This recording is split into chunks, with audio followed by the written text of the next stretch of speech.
పత్రికను కూడా నాటక రంగానికి అశేషమైనటువంటి కృషి చేస్తూ నడుపుతున్నారు. పత్రికను నడపడం ఎంత కష్టమో మీకు అందరికీ తెలుసు.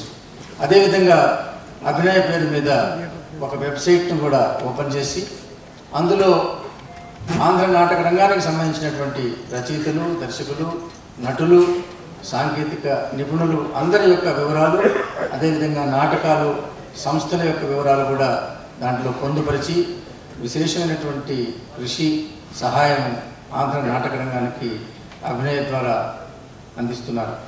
మరి ఇటువంటి కార్యక్రమాలు ముఖ్యంగా తెలుగు నాటక రంగం ఈ రోజుల్లో ప్రొఫెషనల్ స్థాయికి చేరుకోలేక అమెచ్యూర్ స్థాయిలోనే ఉండిపోతూ మరి కేవలము పరిషత్తుల్లోనే దర్శకులు దాన్ని పరిషత్తుల యొక్క పరిశ్రమం నుంచి బయటకు తీసుకురావడానికి ప్రయత్నం చేస్తున్నప్పటికీ కూడా అనేక కష్టాలు, అనేక రకాలైనటువంటి సమస్యలతో ఈ నాటకం అంతర్జాతీయ స్థాయికి, కనీసం జాతీయ స్థాయిలో మంచి స్థానాన్ని మనం ఏర్పరచుకోలేకపోతున్నాం.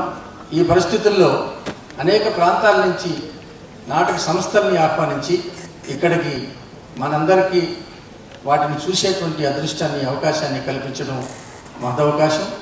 మరి నటులు, దర్శకులు, రచయితలు అందరూ, నాటక అభిమానులు ఈ యొక్క ఇతర భాషా నాటకాలని చూసి అందులో ఉన్నటువంటి మంచిని గ్రహించి తెలుగు నాటకాన్ని ఇంకా ముందుకు అత్యున్నత స్థానానికి తీసుకువెళ్తారని ఆశిస్తూ నాకు మీరు ఇచ్చినటువంటి అవకాశానికి ధన్యవాదాలతో తర్వాత శ్రీ హనుమంతరావు గారిని మాట్లాడాల్సిందిగా